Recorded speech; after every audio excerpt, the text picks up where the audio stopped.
జీవము గల దేవుడు కలుగజేసుకున్నాడా? నేను అంటాను, మీరిచ్చిన ఫీజుకు మీ పిల్లవాడు చదువు నేర్చుకుని జ్ఞానవంతుడు అయ్యాడో లేదో తెలియదు, కానీ ఈ దైవ సేవకుడు నిలబడి చెప్తున్న ప్రతి మాట ద్వారా మీరు ఎన్నో మేళ్లు పొందుకున్నారు. ఆధ్యాత్మికంగా మీ మాట మారింది, చూపు మారింది, నడక మారింది, ప్రవర్తన మారింది, మీ బ్రతుకుకు విలువ చేకూరింది ఈ గ్రంథము ద్వారా. అలాంటి దేవుని సేవకుని పట్టుకొని గద్దించినందుకు మీరు పక్కకి వెళ్ళిపోయినప్పుడు మేము కానుకిచ్చాం, నేను అడిగానండి మీ ఇంటికి వచ్చి, మీరు ఇవ్వకపోతే జరగదని చెప్పేసి మీ దగ్గర నిలబడ్డారా? నేను ఏ రోజైనా ఎవరినైనా తప్పనిసరిగా నువ్వు ఇవ్వాల్సిందేనే 56 లక్షల రూపాయలు చర్చి కట్టేటప్పుడు కూడా ఎవరిని అడగల, నా ప్రభువుని అడిగాను. ఇప్పటికీ ఎప్పటికీ ఆయన ఎదుట మోకాలు వంగుతాను. ఆయన చెబితే నువ్వు తీసుకొచ్చి ఇస్తావేమో తప్ప నీ ఇంటికి వచ్చి దేహాన్ని అడుక్కునే యాచకుడు కాదు ఈ సేవకుడు. నా దేవుడే రోషం కలిగిన వాడైతే నేనెందుకు తక్కువ ఉంటానండి? తిరిగి పని చేసుకుని సేవ చేసుకోగలను నేను అడిగినాను. చిక్బల్లాపూర్లో ఉన్నటువంటి ఒక పాస్టర్ గారు, అయ్యా 4 ఆదివారాలు మా చర్చికి వచ్చి వాక్యం చెప్పి వెళ్ళు, 4 ఆదివారాలకు 15,000 జీతం ఇస్తాను. ఆదివారాలకే నువ్వు ఎలాగో నీ సంఘాన్ని వదిలిపెట్టి రాలేవు కాబట్టి ఎవరైనా ఒక మంచి పాస్టర్ గారిని చూడు, 4 ఆదివారాలు చాలు. ప్రార్థన అయిపోయిన తర్వాత ఎవరైనా వచ్చి కానుకిస్తారో ప్రార్థన చేసుకుని నువ్వే తీసుకో. డబ్బు కోసం రాలేదండి నేను, సేవ కోసం. కుటుంబాలను కట్టడానికి, మంచి మార్గం నేర్పించడానికి, మంచి బోధన నేర్పించడానికి బయటికి వెళ్తే మేము కానుక ఇచ్చాం, ప్రతి నెల ఇచ్చాం. అలాంటి ఆశలు ఎప్పుడు పెట్టుకోమాకండమ్మా. శాపం మీకే, నాకు కాదు. బైబిల్ గ్రంథంలో ఏ వ్యక్తి అట్లా అనడా సేవకులను. దావీదు ఇస్తే గాని నాతాను బ్రతికే అవకాశం లేదు. ఏ సేవకునైనా ఆ రోజు పోషించింది రాజులే. కానీ రాజులు సైతం మా వల్ల తింటున్నావు అని అనలా. కానీ రాజులను వచ్చి ప్రశ్నించారు, నువ్వు తప్పు చేసావన్నారు ప్రవక్తలు, పాస్టర్లు. మా ధర్మం అండి, మీరు మారాలి, పరివర్తన చెందాలి. ప్రార్థన రాకముందు బ్రతుకులు ఎలాగున్నాయో ప్రార్థనకు వచ్చినాక అదే బ్రతుకులేంటి? మనకు లోకానికి వ్యత్యాసం కనిపించాలి కదా. అది మా న్యాయం, మా ధర్మం. మీరిస్తే మేమేం పెద్ద ఏది? మరలా చెప్తున్నాను, ప్రతి విషయములో నా ప్రభు యొక్క కరుణాహస్తము నన్ను బలపరుస్తుంది, నడిపిస్తుంది. నిన్ను కూడా బలపరుస్తుందని నేను చెప్పి నీ మేలు కొరకు ప్రార్థన చేస్తూ ఉన్నాను. నన్ను బలపరుస్తుంది, నడిపిస్తుంది, నిన్ను కూడా బలపరుస్తుందని నేను చెప్పి నీ మేలు కొరకు ప్రార్థన చేస్తూ ఉన్నాను. మేము జయమ కాలనీకి వెళ్తే, అరే మీరు వస్తారు కదా చూడండి, అక్కడ దోశలు వేస్తుంది. మన చర్చికి స్థలం తీసుకున్న స్థలం పక్కలోనే. ఆమె నా దగ్గరకు వచ్చేయమని మీరు అడగాలి కూడా వచ్చినప్పుడు. అన్నా నెల పొద్దు పెన్షన్ వస్తుందన్న 4,000, విధవరాలు ఆమె. పెన్షన్ వస్తానే మా పాస్టర్ గారు వచ్చి కూర్చుంటారన్న. ఏమ్మా ఇంక పోవాలి నేను తొందరగా, ఏంది ఏమ్మా తొందరగా పోవాలి, నేను దశంభాగిని, నేను ఇంక తొందరగా పోవాలా, మీరు ఈకపోతే నేను ఎట్ట బతకాలా?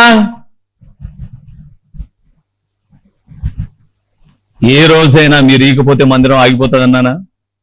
నా ఇల్లు అమ్ముకుంటా అన్నా, అవసరమైతే నా దేహంలో ఒక అవయవాన్ని అమ్ముకుంటా కానీ మందిర పని నిలబెట్టను అని అన్నాను. కారణం ఏంటంటే దేవుని ఎడల నేను కృతజ్ఞులు. ఎలాగో తెలుసా? ఎప్పుడో నశించిపోవాల్సిన ఈ బతుకును ఆయన నిలబెట్టాడండి. మీకు చెప్పాను, గుర్తుందో లేదో, గన్నవరం మీటింగ్స్కి వెళ్తున్నాను నేను. కరోనా టైం, భయంకరమైన కరోనా, సెకండ్ వే. నా ఎదురుగా యవ్వన బిడ్డ 32 సంవత్సరాల పాస్టర్ గారు కరోనాతో చచ్చిపోతే 28 సంవత్సరాల ఆయన భార్య ఏడ్చుకుంటూ వస్తుందండి. నేనేమో కడపలో ఫ్లైట్ ఎక్కి గన్నవరం దిగి ఆ నుంచి ఒక వెహికల్ పట్టుకొని ఆ ఊర్లోకి వెళ్ళానమాట. వాళ్ళు చెప్పారు, అన్నా నీ ముందు వస్తా అన్నటువంటి స్పీకర్ పెద్ద ఆయన కరోనాకు భయపడి ఆగిపోయాడు, మీటింగ్స్ ఆగిపోతాయన్నా, ఈ పల్లెలో సువార్త ప్రకటించాలి, మీరు రండి అన్నా అంటే వెళ్తే నా ఎదురుగా శవం వస్తుంది. వాక్యం ప్రకటించి వచ్చానండి 2 రోజులు. కరోనా నాకు రాలా, కానీ నా ఇంట్లో నా భార్యకు వచ్చింది కరోనా. Second way. పిట్టల్లాగా రాలిపోతున్నారు అనేక మంది. హాస్పిటల్కి వెళ్ళినా చచ్చిపోతున్నారు. మీకు చెప్పమంటారా? నా భార్య అప్పుడు ముఖ్యమంత్రి జగనన్న గారు కిట్లు పంపించారు అందరికీ కరోనాకు. ప్రైవేట్ మెడిసిన్ కూడా కాదు, ఒక డయాబెటిక్ పేషెంట్, షుగర్ వాళ్ళ మీద, ఈ కొన్ని ఏమైనా కంప్లైంట్స్ ఉన్న వాళ్ళ మీద చాలా ఎక్కువ ప్రభావం చూపింది కరోనా. మా ఇంట్లోనే పెట్టుకొని కరోనా సంబంధించిన టాబ్లెట్లు మేము ఆ గవర్నమెంట్ ఇచ్చిన కిట్ వేసుకొని బ్రతికేమండి మేము. నా బిడ్డలకు రాలే, తిరిగి నాకు రాలే. ఇంకా మేము ఎంత కృతజ్ఞులమై ఉండాలండి దేవునికి. మమ్మల్ని బ్రతికించింది దేవుడు 10 మందికి బ్రతికించే మాటలు చెప్పడానికే గాని కృతజ్ఞత లేకుండా జీవించడానికి కాదు. నీకుందో లేదో నాకు తెలియదు కృతజ్ఞత. మిమ్మల్ని బట్టి నేను ఎవరిని విమర్శించను. నేను మాత్రం నా బ్రతుకు కాలమంతా చివరి ఊపిరి ఉండి చచ్చిపోయేంత వరకు ఆయన మాటలు ఎక్కడైనా ఎక్కడైనా ప్రకటిస్తూనే ఉంటాను. కారణం ఏంటంటే కృతజ్ఞుణ్ణి. ఒక ఆత్మ రక్షించబడితే పరలోకం పండుగ అంటే, ఒక ఆత్మ రక్షణ కొరకు నువ్వు ఏదైనా కానుక ఇచ్చిండొచ్చు, నేను కాదనను. ఇచ్చింది చెప్పుకుంటే నీకు విలువేముంది? పాఠశాలలో 1000 ఫీజు కట్టారు. ఎప్పుడైనా పాఠశాల గురించి చెప్పారా? మేము ఎంతో కట్టామని ఎక్కడైనా చెప్పారా? పాఠశాల కట్టిన ఫీజులే ఎక్కువ ఉంటాయి మాకు ఇచ్చే కానుక కన్నా. మరి చెప్పరే. పాఠశాల చదువు మాత్రమే చెప్తుందండి, సంస్కారాన్ని, జీవిత విలువలు నేర్పిస్తుందండి దేవుని మందిరం. దేవుడు ఎవరికి దగ్గరగా ఉంటాడో తెలుసా? కృతజ్ఞత కలిగిన వారికి. మళ్ళా చెప్తున్నానండి, అలాంటి భావన మీలో ఎప్పుడైనా ఉంటే ఆదివారం కాను కూడా వేగాకండి.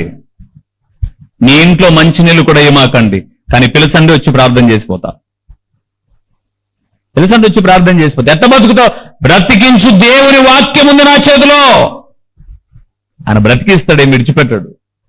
అంత ముద్దే కదండి. ఆడ వృద్ధాశ్రమంలో బతుకుతున్నా, నేను బతకలేనా? నా కుటుంబాన్ని బతికించుకోలేనా? మీకు ఆ భావన మీ మనసులో ఎప్పుడు వచ్చినా, ఇంక్లూడెడ్ ఆదివారమైనా సరే, వేమాకండి కానుక. మా కానుక చేతనే దేవుని సేవకుడు అభివృద్ధి చెందుతాడంటే వేమాకండి. ఇలా ఇంకెవరు చెప్పరాము కదండి. వేమాకండి.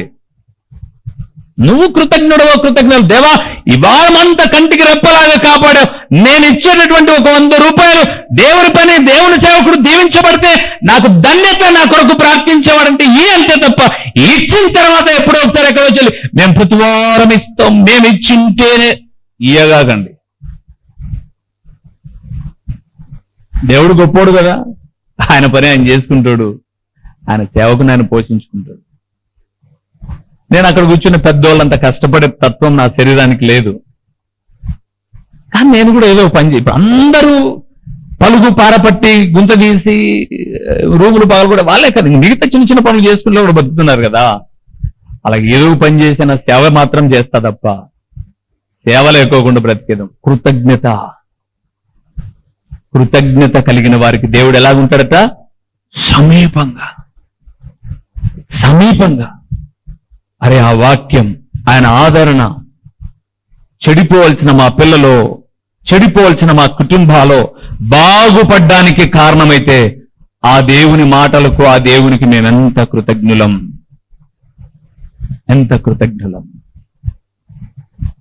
ఓకే, ఇప్పుడు సమీపముగా ఉండాలి అంటే నిజంగా మొరపెట్టాలి, కృతజ్ఞులై ఉండాలి. ఆయన సమీపంగా ఉండగా మనమేం చేయాలో కూడా ఒక 2-3 విషయాలు టకటక చెప్పేసి సందేశాన్ని ముగిస్తాను. రండి ప్రియులారా, మొదటి విషయానికి వెళ్దాం. యెషయా గ్రంథం 55వ అధ్యాయము 6వ వచనం. ఆయన సమీపంగా ఉండగా మనమేం చేయాలి? యెహోవా మీకు దొరకు కాలమునందు ఆయనను వెదకుడి. అమరు చూసారా? ఆయన సమీపములో ఉండగా ఆయనను వేడుకొనుడి. చెప్పండి, ఇప్పుడు దేవుడు ఎవరికి సమీపంగా ఉంటాడు? మొదటిది తనకు నిజముగా మొరపెట్టు వారికి అని చెప్పండి. మరి రెండవది కృతజ్ఞత కలిగిన వారికి. అవునా? ఓకే. ఇప్పుడు ఆయన సమీపంగా ఉన్నప్పుడు మనమేం చేయాలి? ఇదిగో ఆయన చెప్తున్నాడు యెషయా గ్రంథం 55:6లో, ఆయన సమీపంగా ఉన్నాడు కాబట్టి ఆయనను మనము ప్రార్థన చేయాలి. అదే అక్కడ చెప్పాడు, వేడుకొనుడి అన్నాడు. ఆయన దగ్గరగా ఉన్నాడు. దగ్గరగా ఉన్నప్పుడు మనం ఏం చేయాలి? ఇదే అవకాశం అడిగేయాలి. ఇప్పుడు ఎమ్మెల్యే గారు వచ్చారు ఈ వీధికి అనుకుందాం, మనకేదైనా సమస్య ఉంటే అప్పుడు అడిగేయాలి. ఇది మేలు కదా. లేదు మేము ఎమ్మెల్యే ఆఫీస్కి అడిగి అడుగుతామంటే అడగ రద్దీ ఉంటారు. ఆయన మన దగ్గరకు వచ్చినప్పుడు అడగడం మేలు కదా, మనకు చాలా మేలు. ఇప్పుడు దేవుడు మనకు సమీపంగా ఉన్నాడు. మనం నిజంగా మొరపెట్టే వాళ్ళము, కృతజ్ఞత కలిగిన వాళ్ళం కాబట్టి ఇప్పుడు సమీపంగా ఉన్నప్పుడే మనము దేవుణ్ణి ఏం చేయాలి? వేడుకోవాలి, ప్రార్థన చేయాలి. ఎందుకు? ఆయన దూరం అయిపోయిన తర్వాత అప్పుడు అడగడానికి అవకాశం లేదు. అవకాశం దొరుకుతుంది ఇప్పుడు. అవును, మరలా జ్ఞాపకం చేస్తున్నాం, రాగల దినాల్లో క్రైస్తవ మీద దాడులు పెరిగిపోతాయి. ప్రార్థనా మందిరాలు, సేవకుల మీద, విశ్వాసుల విశ్వాసం మీద అపవాది దాడి చేస్తాడు. ప్రస్తుత దినాల్లోనే ఎలాగ తయారైపోయిందో తెలుసా? మమ్మల్ని ఎవ్వరు ఏమనకూడదు, మేము ప్రార్థనకు వస్తాం, వెళ్ళిపోతాం. మమ్మల్ని గద్దించకూడదు, హెచ్చరించకూడదు, మందలించకూడదు, మాలో తప్పున్నా ఏమనకూడదు. అలాగంటే మేము మందిరానికి రాం కదండి. అలాంటి రోజులు ఇప్పుడు. ఇంకా రాబోయే దినాలు నేను అంటాను, మీరు చాలా ధన్యులు అంటారా పెద్ద తరం అంతా. గద్దించిన దేవుడు మా కొరకు అన్న భావన మీలో ఉంది. కానీ తర్వాత వచ్చే తరం ఉంది చూడండి. ఇప్పుడు ఉన్నటువంటి మీ తరములోనే మీకు కొంచెం హై స్పీడ్ ఉంటే తర్వాత వచ్చే స్పీడు అసలు మనకెందుకు రా ప్రార్థన? ఏమవసరం మనకు ప్రార్థన? మన ఉద్యోగాలు, మన వ్యాపారాలు, మన సంపాదన మనకుంది. మనకు దేవుడే అవసరం. దేవుడికే మనం అవసరం, మనమే అవసరం, మనకేం అవసరం దేవుడు అనే తరం. నాతో ఒక పాస్టర్ గారు ఒడిశాలో ఉంటాడు. ఆయన రిటైర్డ్ మిలిటరీ. రిటైర్డ్ అయిన తర్వాత రిటైర్డ్ కాకముందుగానే తన జీవితంలో సేవ చేయడానికి వచ్చేసాడు. ఆయన అంటాడు, పాస్టర్ గారండి, నాకన్నా పెద్దోడు, మన తరమే వాక్యం వినేది, తర్వాత వచ్చే తరము వాక్యానికి ప్రతిస్పందించరండి. ఇప్పుడు కనీసం 100 మంది కూర్చొని ప్రార్థన వింటున్నారు. మనం గద్దించినారు, దేవుని ప్రేమను బట్టి లోబడుతున్నారు. కానీ తర్వాత వచ్చే పిల్లలు ఒక్కసారి రే ఏంట్రా ఈ కటింగ్ అంటే వాడెప్పుడు నీ దగ్గరికి రాడు.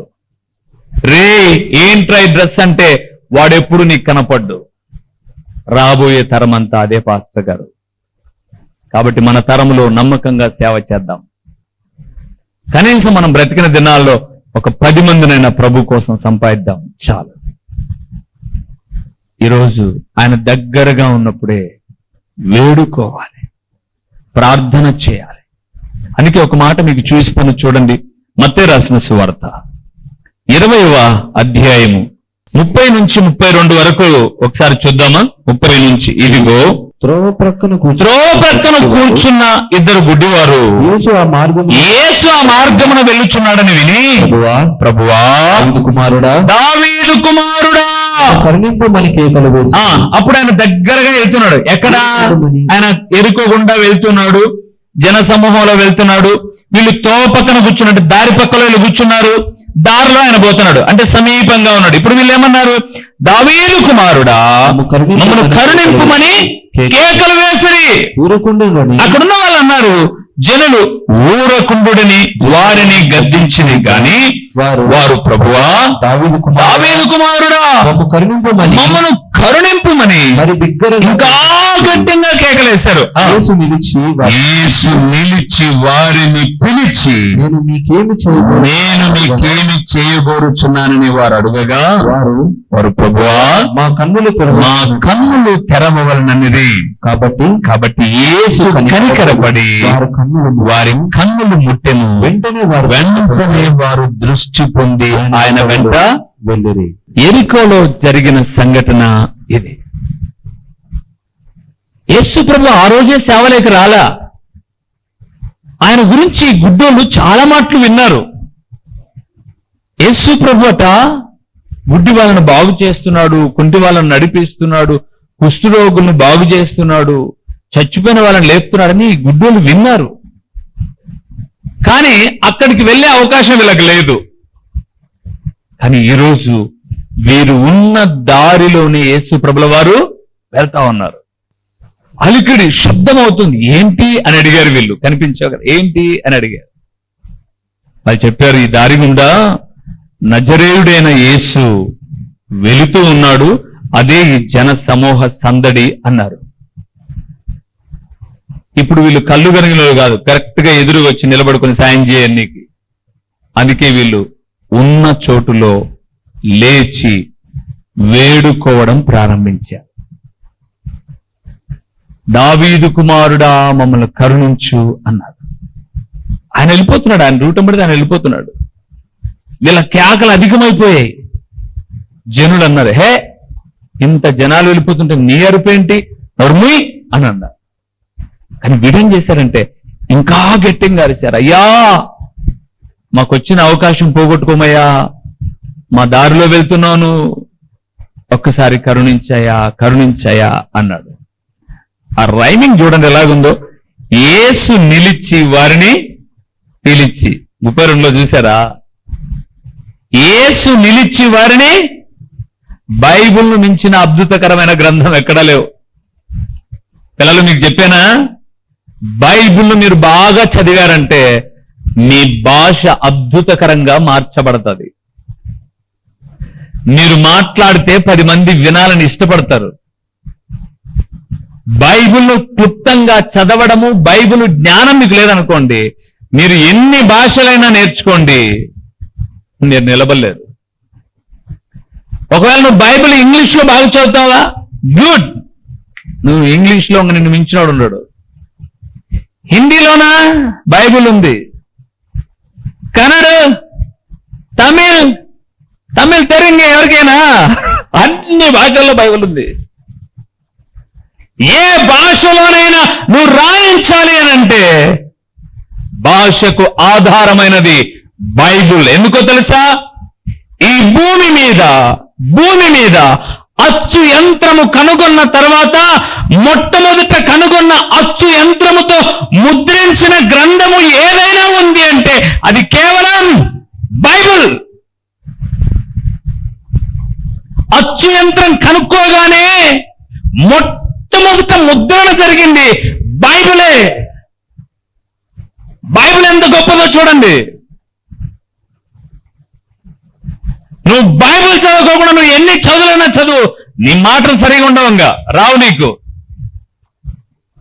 జ్ఞానం ఉండదు. నీకు ఎంత చదువునా చదువుకో, కానీ నువ్వు కొంచెం చదివినా బైబిల్ జ్ఞానం నిన్ను గొప్ప జ్ఞానవంతునిగా నిలబెడుతుంది. అందుకే రోజు బైబిల్ చదవండి. నాకు తమిళ్ రాదు, మీరు తెలంగాణ నేను తమిళ వచ్చి అనుకునే వల్ల అయిపోయిన కరోనా వచ్చి తమిళ్లో మాట్లాడినాను అనుకో, నాకేం రాదు. బైబిల్ అనేది మహాగని, జ్ఞానపు గని. ఆయన అన్నాడు, ఆయన నిలిచి వారిని పిలిచి, ఏం కావాలబ్బాయి అని అడిగాడు. వాళ్ళు అంటారు, రోజు ఈ దారిలో పోయే వాళ్ళందరూ ఆ రోజులు కదండి, అనాలు అర్ధనాలు వేసుకుంటా పోతున్నారు, నువ్వేదైనా కొంచెం పెద్ద మొత్తం ఇచ్చిపో అన్నారు వాళ్ళు. అట్లా వాళ్ళ అవసరత అప్పుడు అడిగారు, మాకు డబ్బు గబ్బు ఏమొద్దు, మాకు చూపి ప్రభు చాలు, బ్రతుకుతామన్నారు. అప్పటిదాకా బాగా వినండి, ప్రతి దానిలో ఆత్మీయ అర్థం ఉంది. అప్పటిదాకా అంధత్వములో నడిచేటప్పుడు పూలకుండీలను తన్నారు, గేట్లను తన్నారు, కింద పడ్డారు, గుంటమిట్టలు తెలిసేవి కాదు. ఆయన నిలిచి వారికి చూపునివ్వగానే ఆ సమూహములో వలె చక్కగా నడిచారు. దేవుని వాక్యము లేనప్పుడు నీ ఇష్టానుసారంగా నడుస్తూ తప్పటడుగులేసిన నీ జీవితం దేవుని వాక్యమును దర్శించిన తర్వాత ఈరోజు ఎంత చక్కగా బతుకుతున్నావు నువ్వు. దీన్ని ఎన్ని వేలతో కొంటావు, ఎన్ని లక్షలు దీనికి సాటో చెప్పు. నువ్వు ఒకసారి మీరు చెప్పండి, ఏమి సాటి? ఏమీ సాటి రావు. కారణం ఏంటో తెలుసా? ఈ బైబిల్ గురించి అని రాయబడింది, వెండి బంగారముల కన్నా నీవిచ్చిన ధర్మశాస్త్రము నాకు గొప్ప. వెండి ఉంటే దొంగిలిస్తారు, బంగారం ఉంటే దొంగిలిస్తారు. ఈ వాక్యం ఉంటే దొంగిలించడం కాదు, ప్రపంచంలో ఎక్కడైనా చక్కగా బ్రతికేది నేర్పిస్తాడు. వ్యభిచారాన్ని దూరం చేస్తాడు, దొంగతనాన్ని దూరం చేస్తాడు, జూదాన్ని, తప్పుడు బ్రతుకులు అన్నింటినీ దూరం చేస్తాడు, నీతిగా నడచడం నేర్పిస్తాడు. నిన్ను చూస్తే 10 మంది గౌరవించే విధానం నేర్పిస్తుంది ఈ వాక్యం. అది దృష్టి కలగడం అంటే. వాళ్ళు గుడ్డోలు పొందుకున్నారు, మనకేం అవసరం అంటారా? మనకే అవసరం. ఎలాగ మనకు అవసరం అంటే, ఇదిగో ఆయన సమీపముగా ఉండగా మనం ఏం చేయాలి? దేవుని వేడుకోవాలి.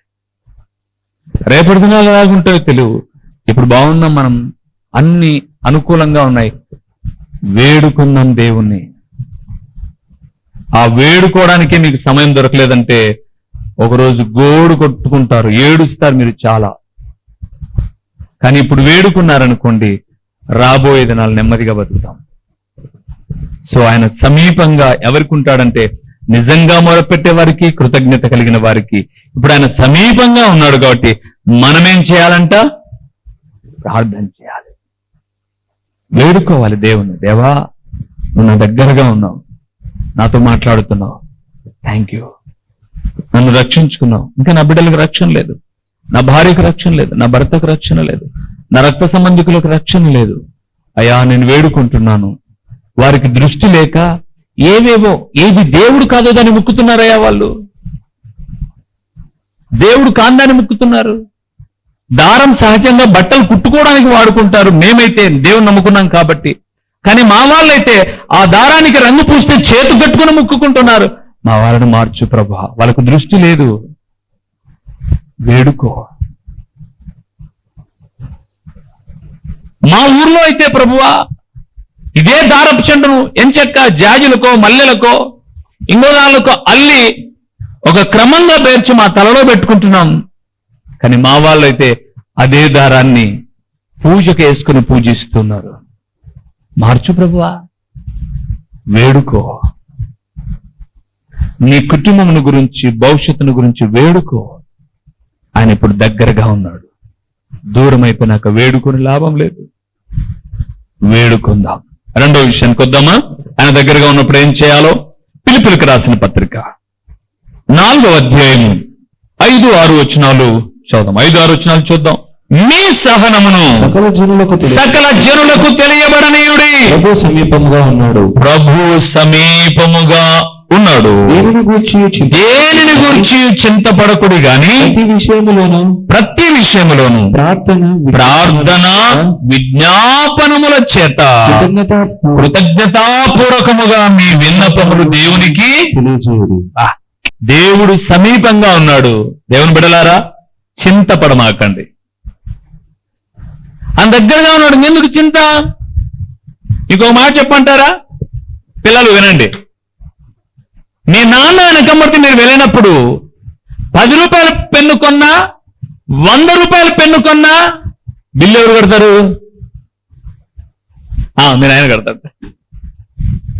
కానీ మీరు కొనుక్కోవడానికి పోయారనుకోండి, 100 రూపాయలు మీ దగ్గర ఉంది, మీరు పోయారనుకోండి, ఇప్పుడు కొనేటప్పుడు ఆలోచిస్తారు. 100 ఇచ్చాడు, 10 రూపాయల పెన్ను కొనుక్కుంటే ఇంకో 10 రూపాయలకు స్కేల్ కొనొచ్చు, ఇంకో 10 రూపాయలకు పెన్సిల్ ఎరేజర్స్ కొనొచ్చు, ఒక 20 రూపాయలు మనం ప్యాకెట్ పెట్టుకోవచ్చు, ప్యాకెట్ మనీ పెట్టుకోవచ్చు. నువ్వు ఆలోచిస్తావు. కానీ మీ నాన్న ఉన్నాడు అనుకోండి ప్రక్కన, మీరు ఏది కొన్నా ఆయన కడతాడు బిల్లు. నీకేం చింత లేదు. అవునా? నీకేం చింత లేదు.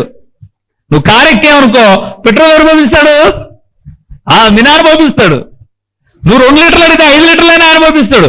కానీ నువ్వే వెళ్ళాల్సి వచ్చింది అనుకో, 200 ఇచ్చాడు రా బండ్లో, 100 పెట్రోల్ పెట్టుకుందాం, 100 ఖర్చుకుంటుంది, అయిపోయిందని మళ్ళా నిరూపించుకుందాం అనుకుంటావు. నువ్వు తండ్రి దగ్గరగా ఉంటే నీ ధైర్యం వేరు, నీకు చింతలు లేవు. ఇప్పుడు ఇంతగా అన్నాను కదా, మీరు ఏమి ఇవ్వద్దు అని. నా ధైర్యం నా తండ్రి ఉన్నాడు నా పక్కన. ఏమి లేనప్పుడు ఈ పొట్టన ఆకలితో పెట్టలేనా? ఒకవేళ ఈ రోజు తిన్నట్టుగా మీరు బిర్యానీలు తినకపోయా, ఒకవేళ బిర్యానీ మీరు చేసుకొని తిన్నట్టు నేను తినకపోయినా, కనీసం పుల్లగూరన్న రాముకొని తిన్నాం ఏదో ఒకటి. కడుపు ఆకలితో లేదు. ఆయన దగ్గర ఉంటే చింతెందుకు?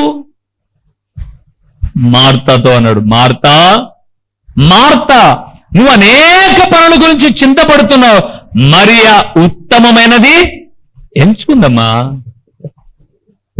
చితి మనిషిని ఒక్కసారి కాలిస్తే, చితి అనగా నిప్పు, ఒక్కసారి కాలిస్తే చింత మనిషిని ప్రతిరోజు కాలుస్తుంది. చింతపడమాక.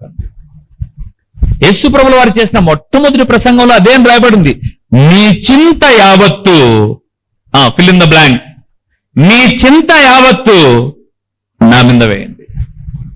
మీకెందుకు చింత? మీకు చింత అవసరంలా, ఎందుకంటే ఆయన దగ్గరున్నాడు. అన్నా మా పిల్లలు అప్పులు చేశారు, ఎందుకు చేశారు చెప్పమంటారా? దేవునికి దగ్గర వాళ్ళు లేరు కాబట్టి, దేవుడు వాళ్ళ దగ్గర ఉండి చెప్తున్న మాటలు వాళ్ళు వినలేదు కాబట్టి అప్పులు పాలయ్యారు. జూదం ఆడారు, ఆన్లైన్ గేమ్ ఆడారు, విచ్చలవిడిగా ఖర్చు పెట్టారు. తప్పుదల ప్రతి దానికి వెనక దేవుడు సమీపంగా ఉండాలని ఆయన ఇష్టపడితే వీళ్ళు దేవుని దగ్గర లేరు. చదువుకున్నారన్నా మా పిల్లలకు ఉద్యోగాలు ఏమి రావు. అధికారితో మాట్లాడగలిగిన దేవుని దగ్గర లేరు పిల్లలు. కానీ ఆయన దగ్గర ఉంటే చింతపడాల్సిన అవసరత లేదు. లోకంలో ఒక నానుడింది కదండి, మూతి పెట్టినవాడు మేత పెట్టకోకుండా విడిచిపెట్టాడు, ఏదో ఒకటి నింపుతాడు. దేవునికి దూరంగా ఉన్నారనుకోండి, ఆ బతుకులు ఎప్పుడు బాగుపడవు. ప్రార్థన చేద్దాం. మహోన్నతుడమైన దేవా, మహాగణుడమైన పరలోకపు తండ్రి, మీ ఘననామమునకు స్తోత్రములు చెల్లిస్తూ ఉన్నాము నాయనా. యెహోవా మీకు దొరుకు కాలమందు ఆయన సమీపముగా ఉండగా ఆయనను వేడుకొనుడి అన్న లేఖనాన్ని మేము ఆధారం చేసుకుని మేము వేడుకుంటున్నాము తండ్రి. మేము వేడుకుంటూ ఉన్నాం. మా చింతలు తొలగించబడ్డాయి. మీ రాకడకు అనేకమైన సూచనలు భూమి మీద జరుగుతున్నాయి. మీ రాకడ ఆలస్యం కావచ్చు, మా పోకడ ముందు జరగవచ్చు, లేదా మా పోకడకు ముందుగా మీ రాకడ రావచ్చు. సరి చేసుకునే బ్రతుకును మాకు ఇవ్వండి.